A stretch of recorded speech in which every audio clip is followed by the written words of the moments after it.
ओम Saini sir, भजन लाल शर्मा जी क्या अग्निवीर बनने के हालात दिख रहे हैं भजन लाल शर्मा जी के, या ये जो बदलाव की चर्चा है, जो बदलाव के कयास हैं, ये बदलाव संगठन वाले बदलाव होने जा रहे हैं? क्या है इन मुलाकातों के मायने जो दिल्ली में राजस्थान को लेकर के जिस तरीके की सियासत गरमाई और चर्चाओं का दौर शुरू हो गया? ओम सर। इस वक्त दो चीफ मिनिस्टर ऐसे हैं जो मेरा ख्याल है कि प्रधानमंत्री मोदी को बहुत पसंद आते हैं। उनमें पहला नंबर है उत्तराखंड वाले और दूसरा नंबर है हमारे वाले। ये दोनों इतने आज्ञाकारी हैं और इतना जैसा कुछ केंद्र सिखाता है पढ़ाता है उस तरीके से राज्य में वैसे ही सब कुछ करते कराते। ये जो सारी मुलाकातें हो रही हैं दरअसल, और जिस तरीके से एक नया तरीका चला है कि केंद्र से सब कुछ संचालित राज्य में सिर्फ मोहर लगाने का काम हो या मुंह चलाने का काम हो, वैसा कुछ दृश्य बना हुआ है।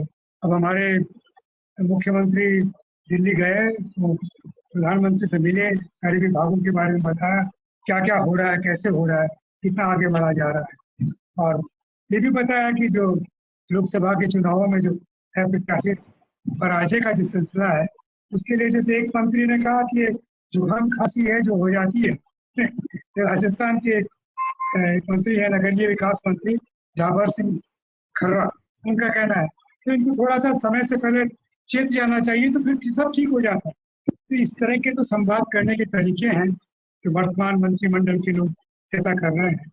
ऐसी स्थिति में मुझे लगता है कि इनसे बेहतर कोई लोग नहीं है जिनको कि चलाया जा सकता है या आगे बढ़ाया जा सकता है।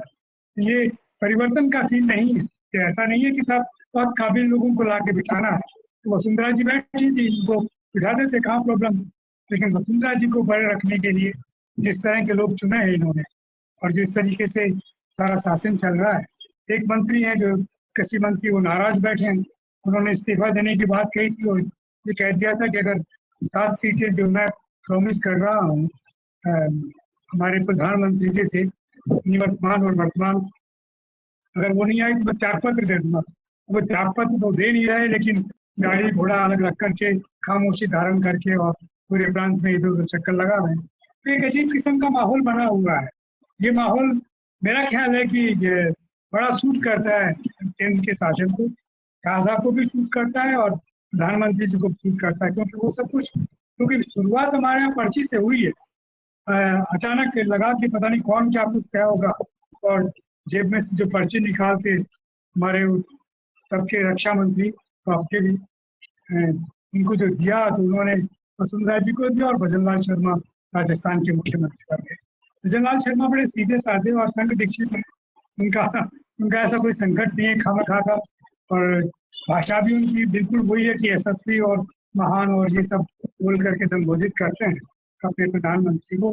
तो केवल ऐसे प्रधानमंत्री क्यों हटाएंगे जब उनका हर हुक्म माना जा रहा है, उनके हुक्म के मुताबिक सारी चीजें हो रही है। मैं नहीं समझता उसमें किसी परिवर्तन की जरूरत होगी। अगर केंद्र में परिवर्तन होगा तो राजस्थान में परिवर्तन हो सकता है। इतना संघ के इतने सब आवाज लगाने के बावजूद आप क्या देख रहे हैं, देख लिखे जा रहे हैं कुछ संघ समर्थक क्या कहते हैं पत्रकारों के माध्यम से।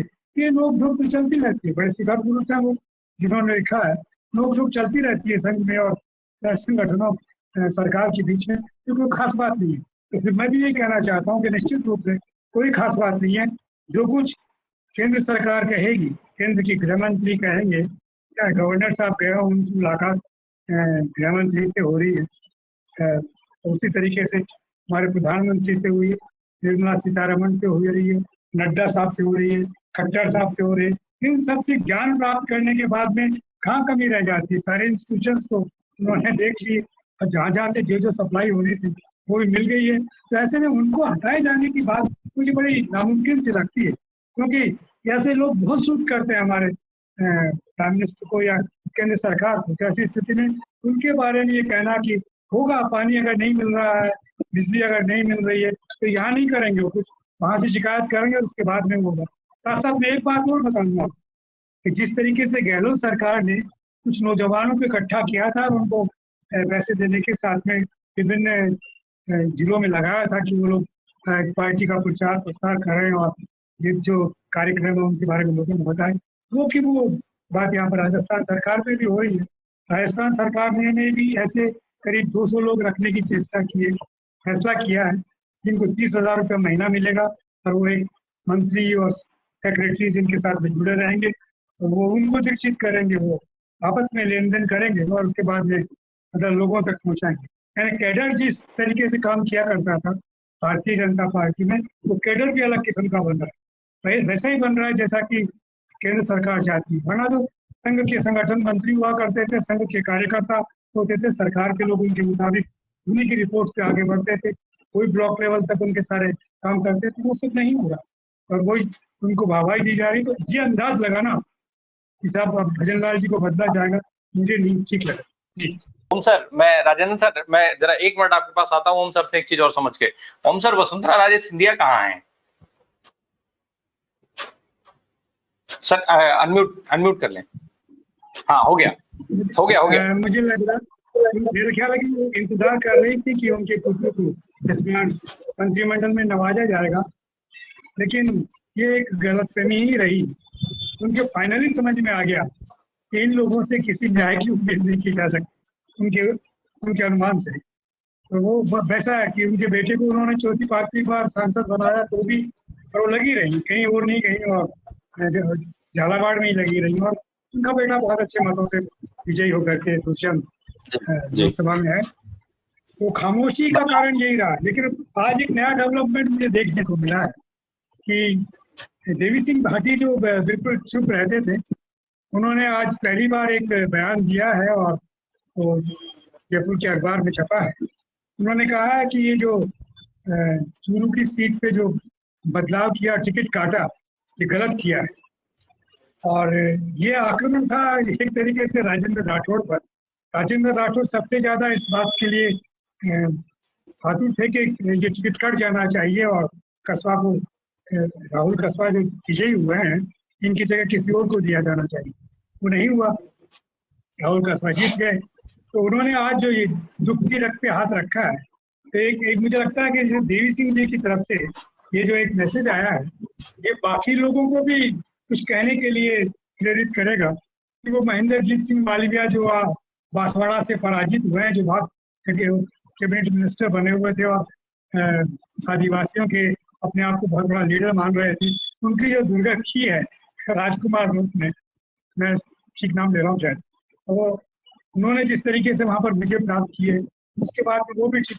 तो अब ये एक मौका लग रहा है कि अगर अब ऑर्गेनाइज होकर के और अपनी बात कहें, और एक तरफ जो संघ है वो भी खफा नजर आता है, तो इनके स्वर में स्वर मिलाकर के राजस्थान के जो नेता हैं, उन्होंने मेरा ख्याल है कि वसुंधरा जी भी बोल सकती हैं, तो बाकी लोग भी बोल सकते हैं। तो गुलाब चंद जी कटारिया जो राज्यपाल बनकर के बैठे हैं, वो भी कह सकते हैं कि मेवाड़ में हमारा बनाया हुआ सारा खेमा ही नष्ट करवा दिया, आपने ये क्या किया है, क्योंकि सब कुछ मेवाड़ से प्रारंभ हुआ। पहली बार हिंदुस्तान में अगर बाई खिड़की कोई खुली है तो राजस्थान से खुली है। कमरा राम की जो विक्ट्री हुई, ये एक बहुत बड़ा चेतावनी है कि आप बंगाल में देखने देंगे तो हम राजस्थान में देख लेंगे, अगर त्रिपुरा नहीं देखने देंगे तो हम कहीं और देख लेंगे। लेकिन अभी खुलना चालू हो गया है, तो इसमें ये जो प्रयोग करने का सिलसिला है और ये जो लोकप्रियता का एक पैरामीटर हमारे प्रधानमंत्री जी ने बना रखा है, जिसको लेकर के वो हर जगह घूमते हैं और फिर उनका गुणगान करने वाले उनको यशस्वी और गुरु पता नहीं क्या क्या करते हैं। उनकी उनमें महारत तो इसमें कोई शक नहीं, लेकिन इतनी भी नहीं है कि राजनीति शास्त्र के सारे अध्ययनों को वो अपने वाले पीएचडी से जोड़ लें, तो वो नहीं होने वाला। सर जी कोठारी आज भी कारगर है, मोरिस जोन्स आज भी कारगर है, और बहुत सारे लोग बैठे हुए हैं। और तो अखबारों के अंदर ऐसे एक्सपर्ट बैठे हुए, चाहे वो हिंदुस्तान टाइम्स हो, टाइम्स ऑफ इंडिया हो, जो वक्त मिलने के साथ में, आजाद करने के साथ में सारी चीजें खोल करके रख देंगे कि देखिए आप क्या कर रहे हैं। तो राजस्थान की जो थमी हुई एक राजनीति थी और शायद लग रहा था कि कुछ होगा नहीं, तो 11 तो सीटें मिल गई 25 में से। और पहली बार कांग्रेस ने जिस तरीके से गठबंधन किया, तो उनके लिए कैसे जीवनदायिनी रहा। तो आप वो आदिवासियों में भी आपको पूरा रुतबा हासिल हो गया दोस्ती का, और वही हाल आपने सीकर में किसानों के साथ में अपनी दोस्ती स्थापित कर दी, और वो भी वामपंथ के साथ, दक्षिणपंथी किसानों के साथ में नहीं किया। तो ये अपने आप में बड़ा रोजगार चेहरा बना है, तो उसको अनदेखा नहीं किया जा सकता जी।